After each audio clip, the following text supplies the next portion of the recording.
सज भजन करहु दिन राति, सब सज भजन करहु दिन राति। मधुर मधुर नाम सीताराम सीताराम, मधुर मधुर नाम सीताराम सीताराम। मधुर मधुर नाम सीताराम सीताराम, मधुर मधुर नाम सीताराम सीताराम। मधुर मधुर नाम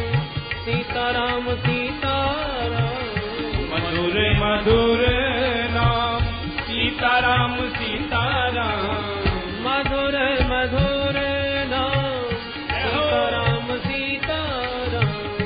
मधुर मधुर नाम सीताराम सीताराम, मधुर मधुर नाम सीताराम सीताराम। मधुर मधुर नाम सीताराम सीताराम, मधुर मधुर नाम सीताराम सीताराम। मधुर मधुर नाम सीताराम सीताराम, मधुर मधुर नाम सीताराम सीताराम। मधुर मधुर नाम सीताराम सीताराम, मधुर मधुर नाम सीताराम सीताराम।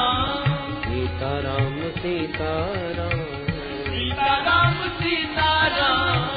सीताराम सीताराम, सीताराम सीताराम। बोल अयोध्या नाथ की जय। श्री सुखदेव जी कहते हैं, परीक्षित अब हम तुम्हें सूर्य वंश सुनाते हैं, परंतु बहुत विस्तार से सुनाना संभव नहीं, क्योंकि विस्तार पूर्वक सूर्य वंश की चर्चा 100 वर्षों में भी पूरी नहीं हो सकती। न शक्यते विस्तरतुम वक्तुम वर्ष शतैरपि, इसलिए अति संक्षिप्त में आप श्रवण करें। भगवान श्रीमन नारायण प्रभु के नाभि कमल से ब्रह्मा जी का जन्म, ब्रह्मा जी के बेटा मरीचि, मरीचि के बेटा कश्यप, कश्यप जी के बेटा विवस्वान सूर्य, जिनसे चला सूर्य वंश, विवस्वान सूर्य के पुत्र श्राद्ध देव मनु, जिनकी श्रद्धा नामक पत्नी और संतान कोई नहीं। पुत्रेष्टि यज्ञ करवाया श्री वशिष्ठ जी ने, रानी जी की इच्छानुसार बिटिया का जन्म हो गया। राजा बोले महाराज मुझे तो बेटा चाहिए, तो फिर वशिष्ठ जी ने उस बिटिया को ही बेटा बना दिया। बाद में मनु महाराज के फिर 10 बेटा हुए, इक्ष्वाकु नृग सरियाति दृष्टि प्रसद्ध नभग कवि, इन 10 पुत्रों से ही सूर्यवंश का विस्तार हुआ। सरियाति नामक जो पुत्र था, उसकी बेटी एक सुकन्या हुई, उस सुकन्या ने धोखे से च्यवन मुनि के नेत्र फोड़ दिए अनजाने में, तो च्यवन मुनि के साथ ही उसका विवाह हुआ। बाद में च्यवन मुनि ने अश्विनी कुमारों के प्रभाव से, अनुग्रह से नव यौवन प्राप्त कर लिया था। इन्हीं सरियाती जी के वंश में महाराज रेवत हुए। इनके 100 पुत्रों में सबसे बड़ा था ककुदमी, उसकी बेटी थी रेवती, जिन रेवती जी का विवाह बलराम जी के साथ संपन्न हुआ। सुखदेव जी कहते हैं, परीक्षित अब मनु महाराज के जो दूसरे बेटा थे नभग, उनके बेटा हुए नाभाग, और नाभाग के बेटा हुए परम भागवत श्री अम्बरीश जी महाराज। अम्बरीश महाराज परम वैष्णव, भगवान के अनन्य भक्त, सप्तद्वीप वसुंधरा के अधिपति होकर के भी अष्टयाम सेवा करते हैं प्रभु की।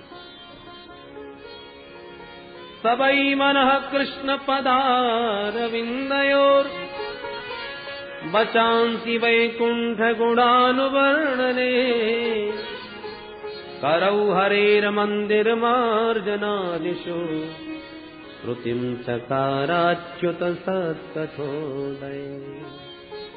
अम्बरीश महाराज कान से सदा भगवान की कथा सुनना, वाणी से गोविंद के सतत गुणानुवाद गाते रहना, और तो और करौ हरेर मंदिर मार्जनादिषु, सम्राट होकर के भी ठाकुर जी के मंदिर की झाड़ू पोछा की सेवा भी स्वयं अपने हाथों से करते, किसी दास दासी का कोई सहयोग नहीं ठाकुर सेवा में। ऐसी अद्भुत सेवा। अरे और तो और गेहूं भी अपने हाथ से पीसते हैं जिससे ठाकुर जी का प्रसाद तैयार करना है। न जाने कोई कैसे बीनेगा कैसे पीसेगा, अपने हाथ से चाकी चलाते। एक बार तो चाकी चलाते पसीना आ रहा था, अचानक दिव्य सुगंध और दिव्य शीतल मंद सुगंध हवा आई। पीछे मुड़ के देखा तो स्वयं ठाकुर जी अपने पीतांबर से हवा कर रहे। जो अम्बरीश महाराज ने देखा, चरणों में लिपट गए, जय हो प्रभु, ये क्या लीला कर रहे हैं आप? हम आपके दासानुदास, हम किंकरों की आप इस प्रकार से सेवा करेंगे? भगवान बोले, भैया तू इतना बड़ा सम्राट होकर के मेरे लिए चाकी चला सकता है, तो क्या मैं तेरी हवा भी नहीं कर सकता?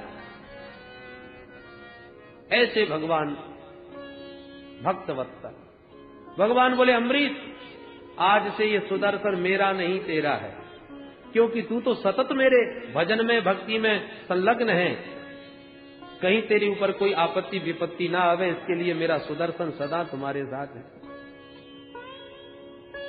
भगवान देखो, भक्त जब अपना सर्वस्व आत्मनिवेदन प्रभु से कर देता है, उसकी सारी जिम्मेवारी फिर भगवान अपने हाथ में ले लेते हैं। योगक्षेमं वहाम्यहम्, ये प्रभु की प्रतिज्ञा है।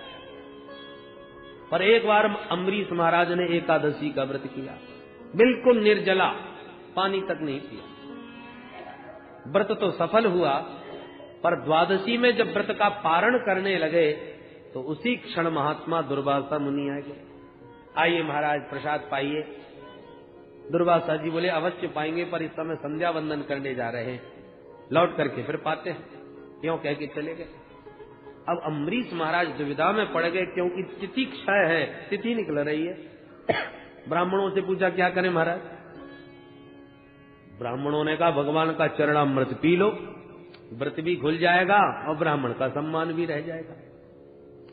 तो भगवान का चरणामृत पी के व्रत खोल लिया। पर दुर्वासा जी को पता चला तो एकदम लाल पीले हो गए।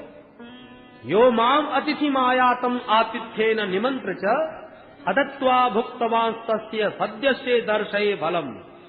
मेरे जैसे अतिथि ब्राह्मण को निमंत्रित करके पहले तू पारण करके बैठ गया, अभी इसका फल चखाता हूं। क्रोध में भरे दुर्वासा जी ने जटा उखाड़ के पटक दी, जिससे भयंकर कृत्या पैदा हो गई। विकराल मुंह फाड़ के राजा को खा जाने दौड़ी। राजा तो हाथ जोड़ करके खड़े हो गए, पर सुदर्शन चक्र सावधान तुरंत कृत्या को भस्म कर दिया और दुर्वासा मुनि के पीछे पड़ गए। जो भगवान का अमोघ अस्त्र देखा, दुर्वासा जी को भागते गैल नहीं मिले। अब आगे दुर्वासा, पीछे सुदर्शन। दौड़े दौड़े ब्रह्मा जी की शरण में, प्रभो रक्षा करो। किससे? बोले सुदर्शन चक्र से। सुदर्शन का नाम सुनते ही ब्रह्मा जी घबरा गए, जल्दी भाग यहां से। भगा जी। भगवान शंभु की शरण में, भोलेनाथ रक्षा करो। किससे? बोले सुदर्शन चक्र से।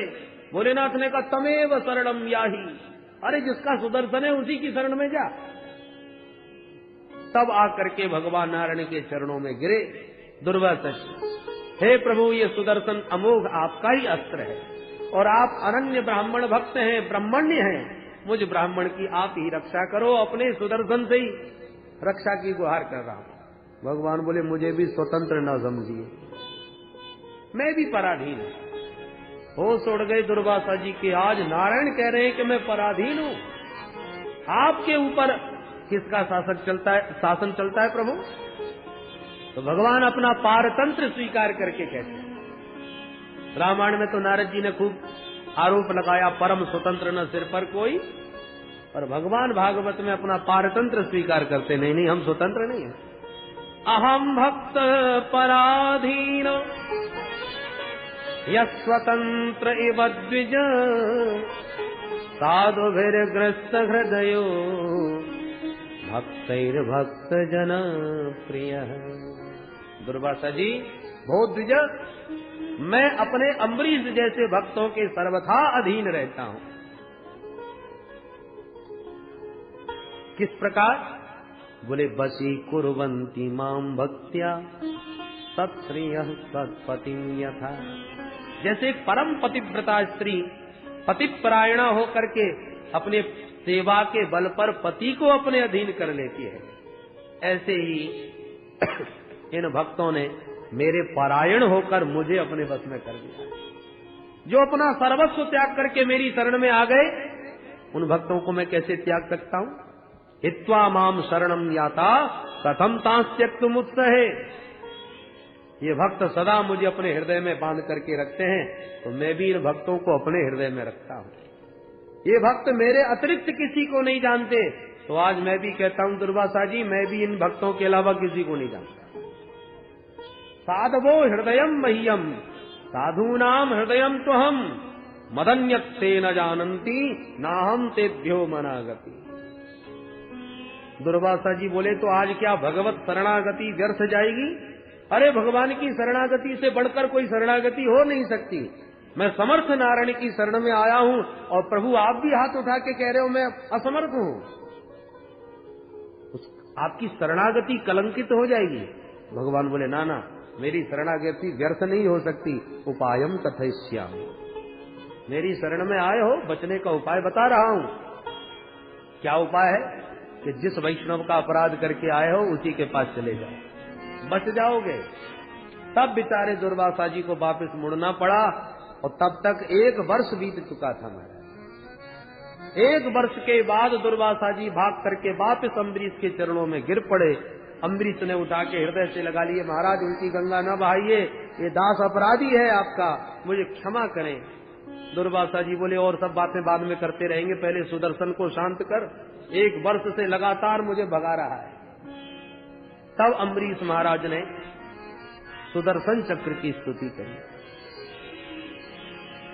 और प्रार्थना पूर्वक कहा, यदि हमारे सूर्य वंश में हमारे पूर्वजों ने सदा ब्राह्मणों को अपना इष्ट मान के पूजा हो, हमारे हृदय में सच्ची ब्राह्मणों के प्रति यदि निष्ठा और भक्ति है, तो हे सुदर्शन, इस ब्राह्मण को आप अपने ताप से मुक्त कर दो।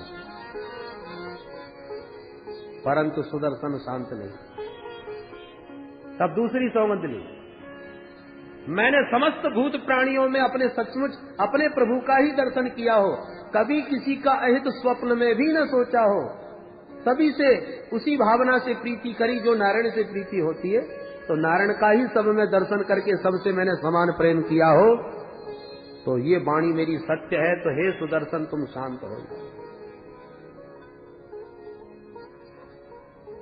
यदि नो भगवान प्रीत एक सर्वगुणाश्रय सर्वभूतात्म भावेन दुजो भवतु विज्वरः।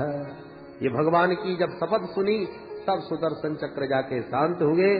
दुर्वासा जी को सांस में सांस आई, कान पकड़ के बोले, हे प्रभु, अहो अनंत दासानाम महत्वम दृश्य मध्य में। प्रभु आपके चरणाश्रित भक्तों का महत्व आज मैंने बहुत अच्छी तरह देख लिया। अम्बरीश महाराज हाथ जोड़ के बोले, चल करके अब प्रसाद तो पा लीजिए महाराज, ताकि हम भी आपका प्रसाद पा पाए। दुर्वासा जी बोले, तो क्या अभी तक नहीं पाया? अरे प्रभु, आपका निमंत्रण कर चुके थे, आपको पवाए बिना कैसे पा लेते? दुर्वासी जी बोले, राम राम, अनर्थ हो गया। हम तो सोच रहे थे तुम पा करके बैठे हो।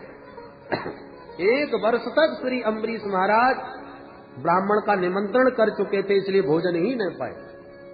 ऐसे परम भागवत श्री अम्बरीश महाराज हुए। इन्हीं के पावन वंश में आगे चल के युवनाश हुए, जिन्होंने मंत्र पढ़े हुए जल को पी लिया था, इसलिए युवनाश के ही उदर से मानधाता का जन्म हुआ। मानधाता के ही वंश में सत्यव्रत हुए, इनके वंश में राजा हरिश्चंद्र हुए, हरिश्चंद्र के रोहित हुए, रोहित के बाहुक हुए, बाहुक के सगर हुए, राजा सगर के हजारों पुत्र हुए।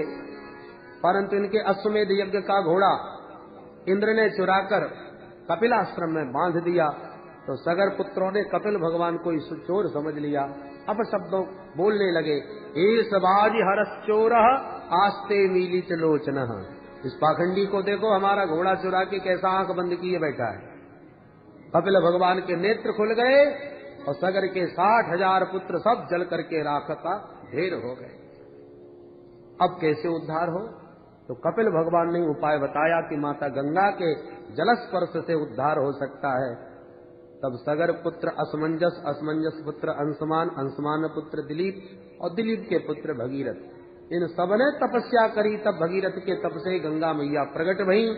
भगवान शंकर ने जटाओं के बीच गंगा जी को स्थान दिया आगे आगे भगीरथ, पीछे पीछे भागीरथी चल पड़ी। रास्ते में जन्नू ऋषि, जन्नू नाम के राजर्षि थे, उनकी कुटिया को बहा दिया गंगा जी ने, तो जन्नू बाबा ने भी पूरी गंगा जी को पान कर लिया। भगीरथ ने प्रार्थना करी, तब गंगा जी को प्रकट किया, इसलिए जन्नू पुत्री बन के गंगा प्रकट हुई और नाम उनका जाह्नवी हो गया। बोल गंगा मैया की। अंत में जहाँ सगर पुत्रों की राख पड़ी थी, वहाँ जाकर के गंगा मैया ने जैसे ही अपने पावन जल का स्पर्श किया, यज्जल स्पर्श मात्रेण ब्रह्मदंड हता अपि सगरात्मजा दिवं जगमुः केवलम देह भस्मधि। समस्त सगर पुत्रों का उद्धार हो गया परीक्षित। इन्हीं भगीरथ के वंश में राजा ऋतुपर्ण हुए, ऋतुपर्ण के सौदास, सौदास के अस्मक, अस्मक के नारी कवच, नारी कवच के खट्टवांग, खट्टवांग के दिलीप, दिलीप के रघु, जिनके नाम से रघुवंश चला। रघु महाराज के बेटा अज, अज के बेटा दशरथ, और दशरथ जी के घर में श्री राम, लक्ष्मण, भरत और शत्रुघ्न लाल जी का प्रादुर्भाव हुआ। बोल राघवेंद्र सरकार की जय। और श्री सुखदेव जी महाराज ने एक श्लोक में ही पूरी राम कथा सुना दी। गुरुवर थे त्यक्त्य राज्यो व्यचरदनुवनम पद्म पदव्याम प्रियाया पाणि स्पर्शा क्षमाभ्याम मृजत पथरुजो यो हरीन्द्रानुजाभ्याम वैरूप्या शूर्पणख्या प्रिय विरहरुषा रोपितब्रू विजृंभ प्रस्ताब्धिर्बद्ध सेतु हलदव दहन कौशलेन्द्रो बतान।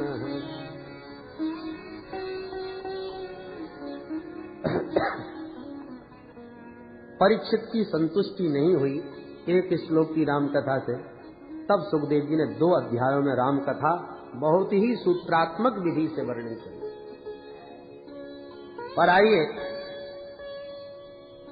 श्री राम जी का चतुर्व्यूह में अवतार हुआ। श्री राम, लक्ष्मण, भरत और शत्रुघ्न, और उनकी शक्तियों का प्राकट्य मिथिला में हुआ।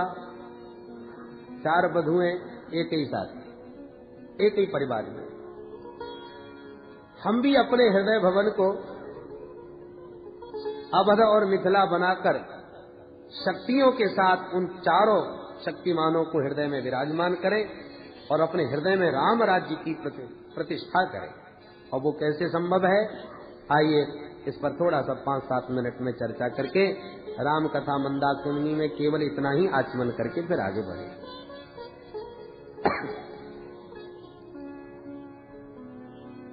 चारों भैयाओं में नीचे से ऊपर की तरफ हम चढ़ेंगे। श्री राम तत्व को पाने के लिए पहले हमें सबसे छोटे अनुज श्री शत्रुघ्न लाल जी का आश्रय लेना पड़ेगा। और शत्रुघ्न का मतलब जिनका सुमिरन करने मात्र से समस्त शत्रुओं का पराभव हो जाए, शत्रु समाप्त हो जाए, उनका नाम शत्रुघ्न। नाम रखते समय गुरुजी ने यही कहा था, जाके सुमिरन तेरे पुनासा, जाके सुमिरन तेरे पुनासा, जाके सुमिरन तेरे पुनासा, जाके सुमिरन तेरे पुनासा। नाम शत्रुघ्न वेद प्रकाशा, नाम शत्रुघ्न वेद प्रकाशा, जाके सुमिरन तेरे पुनासा, जाके सुमिरन तेरे पुनासा। जिनका सुमिरन करने मात्र से शत्रुओं का नाश हो जाए वो शत्रुघ्न। पर बिना शक्ति के शक्तिमान काम नहीं करते। तो शत्रुघ्न लाल जी की शक्ति का नाम क्या है? श्रुत कीर्ति। श्रुत कीर्ति का मतलब भगवान की मंगलमयी कीर्ति को इन कर्णपुटों से श्रवण करो। भगवान की महिमा कीर्ति जो शास्त्रों में भरी पड़ी है, श्रवण मंगलम, जो सुनते ही जीवन का मंगल कर देती है, ऐसी वह कीर्ति कथा को जब कर्णपुटों से हम श्रवण करेंगे तो श्रुत कीर्ति का आश्रय लेते ही शत्रुघ्न, वही कीर्ति जब हमारे हृदय में पहुंचेगी भगवान की, तो हृदय में जो छुपे बैठे हुए शत्रु हैं, काम क्रोध लोभ मोह मद मात्सर्य, उन समस्त हृदयस्थ शत्रुओं का विनाश होता चला जाएगा। और ये साधक की पहली सीढ़ी है। सबसे प्रथम भगति संतन कर संगा, दूसरी गति मम कथा प्रसंगा। संतों के सानिध्य में कथा प्रसंग श्रवण करोगे, ये पहली साधना। उससे क्या होगा? बोले शत्रुघ्न, सारे शत्रु भीतर के समाप्त हो जाएंगे। ये बाहर के शत्रुओं से भी भयानक होते हैं। अब जब देखो भाई, मकान में कब्जा कब होता है? जब वो खाली हो। तो ठाकुर जी हमारे हृदय भवन पर कब्जा कब करेंगे? जब उन्हें खाली नजर आवे। जब देखते हैं कि काम क्रोध लोभ मोह मद मात्सर्य ईर्ष्या द्वेष छल कपट, तो भगवान देखते ही समझ जाते हैं हाउसफुल, यहाँ हमारे लिए कोई जगह नहीं। इसलिए सबसे पहले जो कब्जा किए बैठे हैं, मकान किसी का था, मालिक कोई था, और कब्जा कोई किए बैठा है, तो श्रुत कीर्ति का आश्रय लेते ही शत्रुघ्न लाल जी भीतर के सारे शत्रुओं को समाप्त कर देंगे। भवन खाली हो गया। तब अब दूसरी सीढ़ी पर चले तो शत्रुघ्न लाल जी से बड़े भैया कौन? श्री लक्ष्मण। लक्ष्मण का मतलब जिसके जीवन का एक ही लक्ष्य हो, वो लक्ष्मण। और लक्ष्मण जी का लक्ष्य क्या है? उन्हें राम जी के अतिरिक्त किसी से कोई मतलब ही नहीं।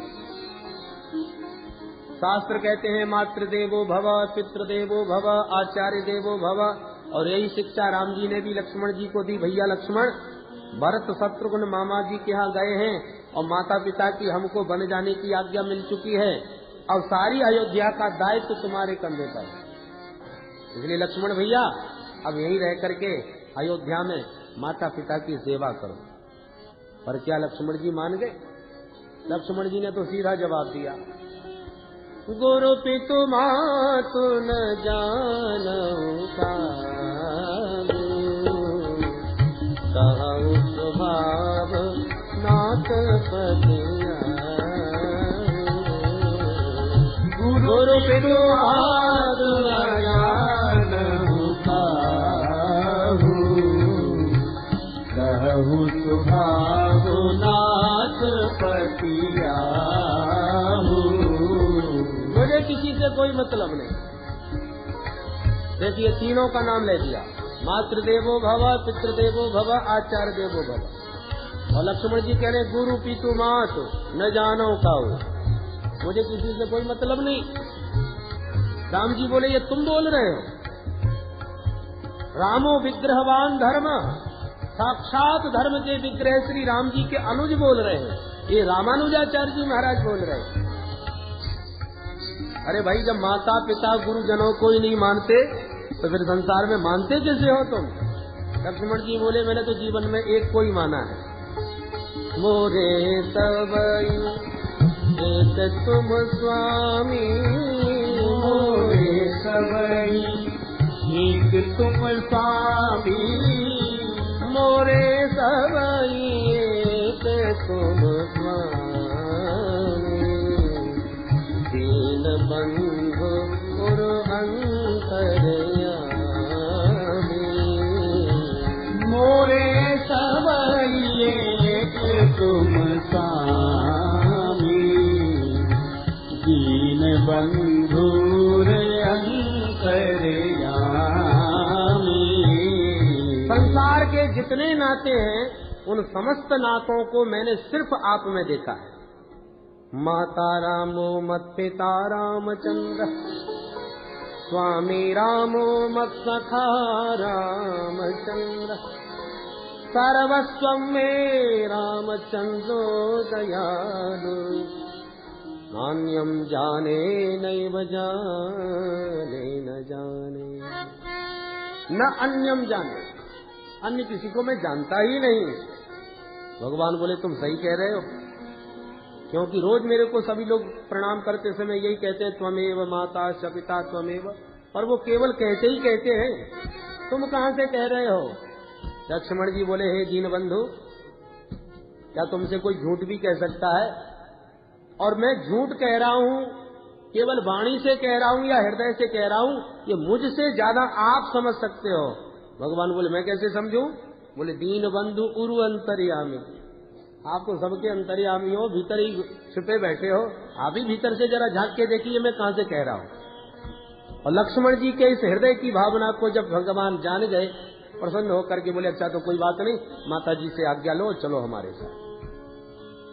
ऐसा ही लक्ष्य जब हमारे जीवन में सुदृढ़ हो जाए, मोरे सवई एक तुम, भगवान ही हमारे सर्वस्व जीवन धन बन जाएं, तो समझ लो हमारे हृदय भवन में लखन लाल जी प्रकट हो गए, हमारा भी लक्ष्य एक हो गया। और तब क्या होगा? बोले लक्ष्मण जी अकेले थोड़ी आएंगे, उनकी शक्ति भी प्रकट होगी। कौन? उर्मिला देवी। मतलब जब लक्ष्य लक्ष्मण जी की तरह सुदृढ़ और सुनिश्चित एक हो जाएगा, तो हमारे हृदय में प्रभु से मिलने की उत्कट उत्कंठा का उदय होना प्रारंभ हो जाएगा। यही समझ लो उर्मिला प्रकट हो गई। उर्मे प्रभु से मिलने की उत्कंठा का उदय होना ही उर्मिला शक्ति की जागृति है। प्रभु कहाँ मिलेंगे, कैसे मिलेंगे, कब मिलेंगे, निरंतर उत्कंठा बढ़ती चली जावे तो समझ लो लक्ष्य सुदृढ़ है और हमारी उत्कंठा बढ़ रही है। और लक्ष्मण और उर्मिला का जोड़ा जहां प्रकट हुआ हृदय भवन में, तब हम तीसरी सीढ़ी पर पहुंचते हैं। 2 सीढ़ी पार कर ली। और तीसरे भाई कौन से हैं? भरत। भरत का मतलब भर देने वाला। तो ये काय से भरेंगे? भाई जिसके पास जो वस्तु है वही वस्तु तो देगा। और भरत जी कौन है? साक्षात श्री रामभद्र के प्रेम विग्रह है। इनके भीतर श्री रामभद्र का प्रेम इतना लवालब भरा है कि इनका ध्यान करते ही जो इनका सुमिरन करता है उसके हृदय को भी राम के प्रेम से परिपूर्ण कर देते हैं, भर देते हैं। हमारा हृदय तो अभी विषय रस से भरा है, अब राम रस से कैसे भरे? खारा पानी लोटे में भरा है तो पहले फेंकना पड़ेगा, तब गंगा जल उसमें भरा जाएगा। और भरत जी ये दोनों काम कर देते हैं। विषय रस जो जीव का भरा है उसे निकाल के बाहर करते हैं और उसके भीतर राम रस भर देते हैं। यही भरने का काम भरत जी करते हैं। गोस्वामी जी ने संकेत दिया, भारत चरित करनेम तुलसी जे सादर सुनही। नियम पूर्वक भरत जी का चरित्र सुनो, उससे फायदा क्या होगा? सिय राम पद प्रेम अवश्य होए भवरस बिरति। दोनों काम हो गए। अवश्य होए ये शब्द बीच में रखा, क्या होगा अवश्य? बोले भवरस बिरति अवश्य होए और सिय राम पद प्रेम अवश्य होए। जो भवरस भरा है वो भवरस से वैराग्य हो जाएगा, निकल जाएगा, और राम रस से हमारा हृदय लवालब भर जाएगा। और ये दोनों काम श्री भरत जी के सुमिरन से हो जाता है। अब हमारा हृदय राम जी के प्रेम से परिपूर्ण हो गया, इसकी पहचान क्या है, कैसे पता चले? बोले जब भरत जी की शक्ति साथ में प्रकट हो। कौन सी? बोले मांडवी। मांडवी का मतलब, बोले हम राम प्रेम से भर गए हैं, इसकी पहचान यही है कि ब्रह्मांड के चराचर प्राणियों के प्रति हमारे हृदय में ऐसा दुलार, ऐसा प्रेम जागे जैसा माँ का पुत्र के प्रति होता है। तो माँ का पुत्र जैसा प्रेम समस्त जीव मात्र में हमारे भीतर जागृत होने लग जावे, समझ लो मांडवी शक्ति जागृत हो गई। हृदय जब राम प्रेम से परिपूर्ण हो जाएगा तो समस्त जीवों में प्रेम स्वतः प्रकट होने लग जाएगा। अब ये 3 सोपान जब पार करोगे तब रामलला हमारे हृदय में रमण करने के लिए प्रकट होंगे। रमुक क्रीडायाम धातु से राम शब्द बनता है, मतलब जो रमण करे, विहार करे वो श्री राम। जो योगियों के हृदय में रमण करें या योगी जिस तत्व में रमण करें वो श्री राम। हमारे हृदय में इस प्रकार से जब ये 3 सोपान हम पार कर लेंगे तो राम जी भी हृदय भवन में अवधपुरी बना के प्रकट हो जाएंगे। और राम जी कौन है? राम जी का स्वरूप क्या है? जो आनंद सिंधु सुख राशि, जो आनंद सिंधु सुख राशि, करते